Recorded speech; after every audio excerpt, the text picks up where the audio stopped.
सियासियात के साथ एजाज़ हैदर आपकी खिदमत में हाज़िर। इस वक्त मैं मुज़फ़्फ़राबाद में CMH रोड के किनारे पे खड़ा हूँ। मेरे पीछे आपको कंबाइंड मिलिट्री हॉस्पिटल की नई बिल्डिंग नज़र आ रही है। ये बिल्डिंग ज़लज़ले में तबाह हो गई थी, लेकिन इस वक्त यहाँ से जो मैं बात आपसे करना चाह रहा हूँ वो CMH मुज़फ़्फ़राबाद के हवाले से नहीं है, बल्कि जो यौम आशूर के मौके पे यहाँ पे एक ख़ुदकुश हमला आवर ने हमला किया, यही वो जगह थी और ये वो सड़क थी। इस सड़क के ऊपर चेक पॉइंट था, एक बैरियर लगा हुआ था और ये आगे गली है जो कि जाती है इमाम बारगाह की तरफ। यहाँ पे भी 2 चेक पॉइंट्स इस गली के अंदर लगे हुए थे, इसलिए उस शख्स को मौका नहीं मिल सका अंदर जाने का। उसने यहाँ पे अपने आप को धमाके से उड़ाया है। और मज़े की बात यह है, जो हमारी बात हुई लोगों के साथ, कि इस तरफ मेरे सड़क पे 4 चेक पॉइंट्स मुख्तलिफ़ जगहों पे लगे हुए थे और ये एक गाड़ी आई, जो गाड़ी जिसके अंदर कुछ लोग सवार थे, वो गाड़ी 4 चेक पॉइंट्स को अबूर करके आई और उसने इस बंदे को यहाँ पे उतारा, इस खुदकुश हमलावर को, और उसके बाद वो गाड़ी यहाँ से वापस जो है गई और उन चेक पॉइंट्स को दोबारा अबूर करके गई। तो ये एक ऐसा मामला है कि जिसके बारे में हमने और भी लोगों से बात की और हमें इस बात के बारे में बताया गया कि कुछ अरसे से यहाँ पे नफूज़ हो रहा है एक फ़िरकावार तंजीम का, और उसके बारे में इंतज़ामिया को भी इत्तला है और जो यहाँ के अहले तशय्युअ हैं वो भी इस बारे में इंतज़ामिया को मुतला करते रहे हैं कि ये मामला जो है ये बिगड़ सकता है। और जैसे कि हमने देखा कि शब आशूर के मौके पे शाम के वक्त शब आशूर शुरू होने से पहले ये जो है वाक़या हुआ और इस वाक़े में तकरीबन 8 लोग शहीद हुए और 81 से ज़्यादा लोग ज़ख्मी हुए। इसी सड़क पे जहाँ पे मैं खड़ा हुआ हूँ, यहाँ पे ये वाक़या हुआ। चलते हैं यहाँ से उस गली में दाखिल होते हैं जो इमाम बारगाह की तरफ जाती है। ये वो गली है कि जिसमें ये ख़ुदकुश हमला आवर जो है वो दाखिल होना चाहता था, लेकिन जैसे कि मैंने पहले बताया कि इस सड़क के ऊपर चूँकि बैरियर लगा हुआ था, इस बैरियर से वो आगे जा नहीं सका। गली में भी 2 बैरियर्स लगे हुए थे। इरादा उसका ये था कि इन बैरियर्स को अबूर करके इमाम बारगाह के अंदर जाके, जहाँ पे लोग इकट्ठे हुए थे, जहाँ पे इज्तिमा था शब आशूर के लिए, कि वहाँ जो है वो अपने आप को धमाके से उड़ाए, लेकिन वो कर नहीं पाया और उसने अपने आप को यहाँ पे धमाके से उड़ाया। लेकिन उसके नतीजे में भी जितना जानी नुकसान हुआ और जितने लोग ज़ख्मी हुए उसके बारे में तो मैंने आपको बता दिया है। तो चलते हैं गली में से इमाम बारगाह की तरफ।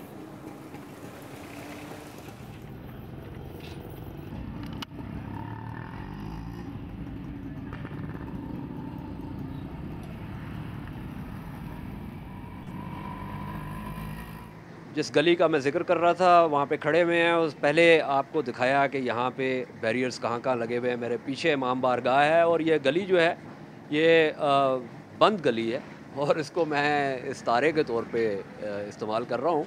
यहाँ पे जो कुछ लोग उस वक्त मौजूद थे जिस वक्त ये ख़ुदकुश हमलावर ने हमला किया, तो सोचा कि उनसे भी गुफ्तगू करें कि उस वक्त का क्या मामला था और ये कैसे वाक़या जो है वो वक़ूअ पज़ीर हुआ।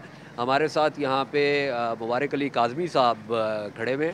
काज़मी साहब, क्या मामला था उस वक्त? बस सर, यहाँ पर टाइम था, शाम का वक्त था, जुलूस वगैरह आ रहे थे, यहाँ पर 9 मुहर्रम थी। थे उस वक्त यहाँ दुकान में थे? हमने दुकान बंद की हुई थी, जब जुलूस की बरामदगी होनी थी, यहाँ से मुख्तलिफ एरिया से जुलूस वगैरह आ रहे थे, तो इस वजह से हम भी यहाँ पर वेट कर रहे थे। अच्छा, ये सारे जुलूस हमेशा इसी गली से आते हैं? यही गली, मेन एंट्रेंस यही है, यहीं से गली से आते हैं। इसमें यहाँ पर था एक बैरियर फ्रंट पे लगा हुआ था एंट्रेंस पे, उसके बाद एक मेन गेट के ऊपर लगा हुआ था, तो सिक्योरिटी भी बहुत अच्छी थी। बस अनफॉर्चुनेटली ये हैपनिंग हो गई है। उसने धमाका जब किया तो ये आपके सामने हुआ? नहीं, हम पीछे थे, थोड़े से खड़े थे, लेकिन हमें धमाका जब हुआ तो उसके बाद एकदम से गर्दो गबार हो गया, कुछ नज़र नहीं आया, भागम भाग हो गई, यहाँ पर लोग मुश्तिल हो गए, जिसकी वजह से बस कुछ ज़ख्मी यहाँ पर हमारी दुकान के आगे यहाँ पे पड़े हुए थे। बस एकदम से तबाही का मंजर था, हर तरफ खौफ और आसा शुरू हो गया था। पहले से हमने भी ये चीज़ देखी नहीं थी, ये भी हमारे साथ फर्स्ट टाइम था। हम खुद बिल्कुल, हमारे भी हवास बाख्ता हो गए थे हम भी। तो यहाँ पे जो मैंने कुछ लोगों से बात की, उन्होंने बताया कि यहाँ पे कुछ अरसे से नफूज़ है एक फ़िरकावार तंजीम का, तो इस किस्म की इतलात आपके पास भी आए? हाँ, यहाँ पर सुना था पहले, यहाँ पर झगड़ा वगैरह हुआ था पार कोई यहाँ पर हॉस्पिटल वगैरह था, उस पर झगड़ा हुआ था। वहाँ पर कोई जो सादात फैमिली के थे, वहाँ पर लड़का एक था, बहुत जवान अच्छा लड़का था, वो शहीद कर दिया गया। तो उसके बाद यहाँ पर बहुत झगड़ा चल गया था। उसके बाद उनको वहाँ से उस हॉस्पिटल को भी जलाया गया था। तो उसकी कड़ी भी हो सकती है। हाँ जी, नकवी साहब ये बताइए कि आप भी उस वक्त यहाँ पे मौजूद थे जिस वक्त ये हुआ? जी हाँ, जिस वक्त ये वाक़या पेश आया, तो चूँकि हम यहाँ पर के मेज़बान के तौर पर भी अपनी ड्यूटी सर अंजाम देते हैं, तो हम इस जुलूस के दीगर अमूर को देख रहे थे। अचानक धमाका हुआ और अभी ये बात कर रहे थे जैसे काज़मी साहब के वो गर्दो-गवार फैल गया, खौफ व हरास की फ़िज़ा थी, उसके बाद लोग मुश्तिल हो गए। तो कुछ हमें बताएंगे कि क्या जज्बात थे? असल में ये था कि वैसे तो ज़हनी तौर पर एक शायबा था, जो कि मौजूदा सूरत हाल में इसको मुल्क पाकिस्तान आपको पता है मुख्तलिफ मसाइल से गुजर रहा है। तो हमने अपने तौर पर एक रज़ाकारान की टीम तैयार की, जिसकी बिना पर हमने अपनी एक सिक्योरिटी का बंदोबस्त किया बड़े मुनज़्ज़म तरीके से, जिसमें हमें पुलिस के एहलकारों की भी मदद हासिल थी। तो उस वक्त जनाब चूँकि हमारी मुख्तलिफ वो सिक्योरिटी बैरियर्स लगे हुए थे, एक इस तरह से मशकूक इंसान नजर आया जिसको रोकने की कोशिश की और उसने ज़्यादा उनकी तरफ भागने की कोशिश की, जिस पर हमारे जो रज़ाकार था उसने रोकने की कोशिश की और उसने अपने आप को ब्लास्ट कर दिया, जिसके नतीजे में चूँकि ये मुज़फ़्फ़राबाद एक अमन की वादी है, इस तरह का तजर्बा तो है नहीं मासवाए टेलीविज़न पर देखने के, तो वो सब के सब अपने हवास तो खो बैठे। मगर जो मुश्तहिल अफराद थे वो ये जानते थे कि जो दुश्मन है ये सिर्फ मकतब तशय्यो या ख़ास कम्यूनिटी का नहीं है, मुल्क पाकिस्तान का, इसलिए नतीजतन जो ज़िम्मेदारान हैं उन्होंने कोई भी ऐसा नुकसान नहीं होने दिया। अच्छा, ये अभी काज़मी साहब ने बताया कि यहाँ पे पहले भी एक झगड़ा हुआ था जिसमें सादात फैमिली का एक नौजवान जो है उसको भी शहीद किया गया, वो क्या वाक़या था? असल में ये बदकिस्मती ये है कि यहाँ पर चैरिटी ऑर्गेनाइजेशंस काम कर रही हैं और जब किसी तंजीम पर पाबंदी लगा दी जाए, कालादम करार दी जाए, तो नए नाम से वो इंटर हो जाती हैं, जबकि असल में उन ब्रांड को ना भी कालादम करार देना चाहिए, उनको रोक और थाम होनी चाहिए। इसी तरह से एक वाक़या यहाँ पर एक अद्दवा के नाम से एक हॉस्पिटल था, जिन लोगों ने उनको ज़मीन प्रोवाइड की कि भाई आप हम लोगों की मदद के लिए ज़लज़ले में आएँ।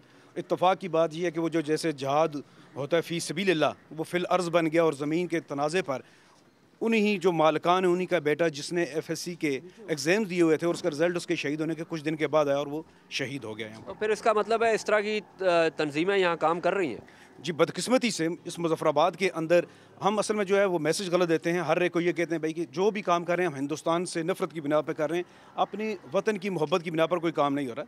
लिहाजा ये नफ़रतों का निसाब छोड़ के मोहब्बतों की किताब पढ़ाएँ और मुज़फ़्फ़राबाद के अंदर जो लोगों से काम लेना वो तहरीक आज़ादी के लिए लें, पाकिस्तान के इस्तेहकाम के लिए लें, ना कि हिंदुस्तान की नफ़रत के लिए लिया जाए। ये जो तहरीक आज़ादी है ये लगता है आप लोगों के लिए ज़हमत बनना शुरू हो गई है? तहरीक आज़ादी तो ज़हमत नहीं बनना शुरू हुई, मगर तहरीक आज़ादी के नाम पर जो मुख्तलिफ डिपार्टमेंटल स्टोर और कमर्शलाइज़ को किया गया है वो ज़हमत है, जिसकी वजह से यहाँ के जो आज़ाद कश्मीर के लोग हैं वो महकूम, मजबूर और महसूर हुए हैं। बदकिस्मती से अभी जो परवेज़ मुशर्रफ साहब का दौर था उसके अंदर उन्होंने जनाब यहाँ पर कुछ पाबंदियाँ लगा के इनको जनाब जो है वो थोड़ा सा बिहाइंड द सीन किया है। तो मैं एक ही बात का कायल हूँ, जैसे ज़ुल्फ़िकार अली भुट्टो ने यह कहा था कि इन कश्मीर के लोगों को इतनी सहूलियात दे दी जाएँ ताकि ये पाकिस्तान के अलावा नाम ना लें, मगर बदकिस्मती से यहाँ पर मोबाइल की सर्विस भी नहीं दी गई कि आपके यहाँ पर जासूसी होता है। हमें इतनी शक की निगाह से देखा जाता है। ज़लज़ले जैसी एक वो अलमनाक वाक़ये के नतीजे में हमें यहाँ पर मोबाइल की सहूलत दी गई। बहुत बहुत शुक्रिया हमसे बात करने का नकवी साहब। आपका बहुत बहुत शुक्रिया। यहाँ पे आपने गुफ्तगू सुनी, इशारतन कनायतन कुछ वजाहतन बातें हो गई कि यहाँ पे ऐसी तंजीमें जो हैं जो कि किसी न किसी नाम से यहाँ पे काम कर रही हैं, उसके बारे में भी ज़िक्र हो गया।